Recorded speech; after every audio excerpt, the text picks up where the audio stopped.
ನಮ್ಮ ಕನ್ನಡದವರೇ ಬೇರೆ ದೇಶದಲ್ಲಿದ್ದು ಅಲ್ಲಿಗೂ ನಮ್ಮ ವಿಡಿಯೋ ತಲುಪಿ ಅಲ್ಲಿಂದ ನಮ್ಮ ಫುಡ್ನ ಆರ್ಡರ್ ಮಾಡ್ಕೊಳ್ತಾರೆ ಅಂತ ಅಂದರೆ ಒಂದು ಕಡೆ ಆಶ್ಚರ್ಯ ಆಗುತ್ತೆ, ಇನ್ನೊಂದು ಕಡೆ ಖುಷಿನೂ ಕೂಡ ಆಗುತ್ತೆ.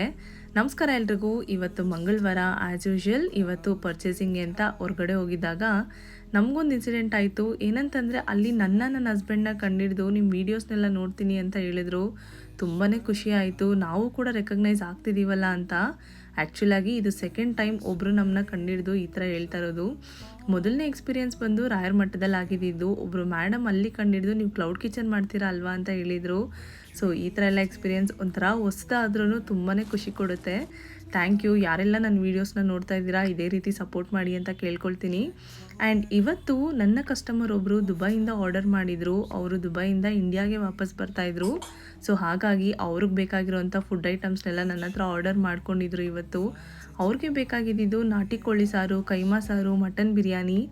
ಅವ್ರಿಗೆ ಬೇಕಾಗಿರೋಂಥ ಐಟಮ್ಸ್ನೆಲ್ಲ ರೆಡಿ ಮಾಡಿ ಅವ್ರಿಗೂ ಕೂಡ ಡೆಲಿವರಿ ಅರೇಂಜ್ ಮಾಡಿಬಿಟ್ಟು ಕಳಿಸ್ಕೊಟ್ಟೆ.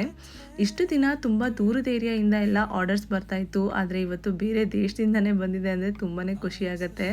ಆ್ಯಂಡ್ ಆಲ್ಸೋ ಇವತ್ತು ಇದ್ದಿದ್ದೆಲ್ಲ ಆರ್ಡರ್ಸು ಕೂಡ ತುಂಬ ದೂರದ ಏರಿಯಾದನೇ ಎಲೆಕ್ಟ್ರಾನಿಕ್ ಸಿಟಿ, ವರ್ತೂರ್, ಯಶವಂತಪುರ ಈ ಥರ ಎಲ್ಲ ಆರ್ಡರ್ಸ್ನ ಆರ್ಡರ್ ಮಾಡ್ಕೊಂಡಿದ್ರು. ಸೊ ಯಾರೆಲ್ಲ ಆರ್ಡರ್ ಮಾಡ್ಕೊಳ್ತಿದ್ದೀರಾ ಅವ್ರಿಗೆಲ್ಲ ನನ್ನ ಕಡೆಯಿಂದ ಧನ್ಯವಾದ ತಿಳಿಸ್ತೀನಿ. ಯಾರೆಲ್ಲ ಆರ್ಡರ್ ಮಾಡ್ಕೊಳ್ಬೇಕು ಕಾಲ್ ಅಥವಾ ವಾಟ್ಸಪ್ ಮಾಡಿಬಿಟ್ಟು ನೀವು ಆರ್ಡರ್ ಮಾಡ್ಕೋಬೋದು.